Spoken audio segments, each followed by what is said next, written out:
তো এখানে একটু পালং শাক করেছিল, লোটে মাছ করেছিল, আর হচ্ছে আলু উচ্ছে ভাতে দিয়েছিলাম।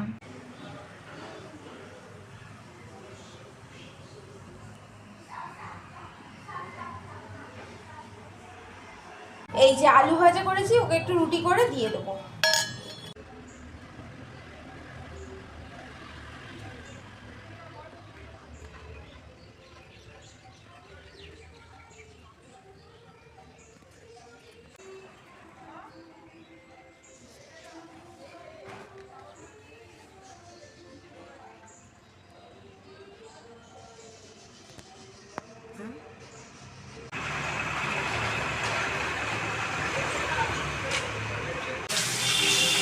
Good morning everyone, welcome back to my channel.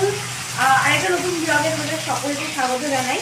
আজকে হচ্ছে শুক্রবার, ছেলেকে খাওয়ানো হয়ে গেছে। আর আজকে আমি কি টিফিনটা বানাচ্ছি দেখাবো বলে অ্যাকচুয়ালি করছি ভিডিওটা।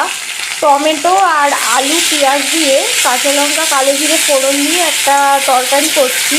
একটু চিনি দিয়েছি এতে, আর একটু নুন দিয়েছি, বাস আর কিছু দিইনি। এবারে এই টমেটোটা যতক্ষণ না পর্যন্ত একটু নরম হয়ে যায় ততক্ষণ পর্যন্ত এটাকে একটু নাড়াচাড়া করে ভাজা ভাজা মতো করে নেবো, নিয়ে এতে জল দিয়ে দেবো। আর এই তরকারিটা খেতে মানে দুর্দান্ত টেস্ট হয়। টমেটোর একটা সাওয়ারনেস থাকে, একটা টক ভাব থাকে, তার সাথে একটু চিনি দেওয়া হয়েছে বলে একটু মিষ্টি মিষ্টি হয়। তো সেই কারণে কিন্তু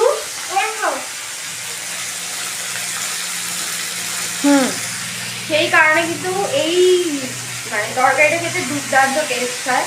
আর হচ্ছে আমি মানে বেসিক্যালি আগে ছোটোবেলায় না আমি তরকারি খেতে খুবই ভালো লাগতো না, মানে একদমই বাজে লাগতো। ছোটোবেলায় মা যখন আলুর তরকারি বানাতো, রোজ রোজ বানাতো, আমি বলতো কী করে আলুর তরকারি খাওয়া বলবে।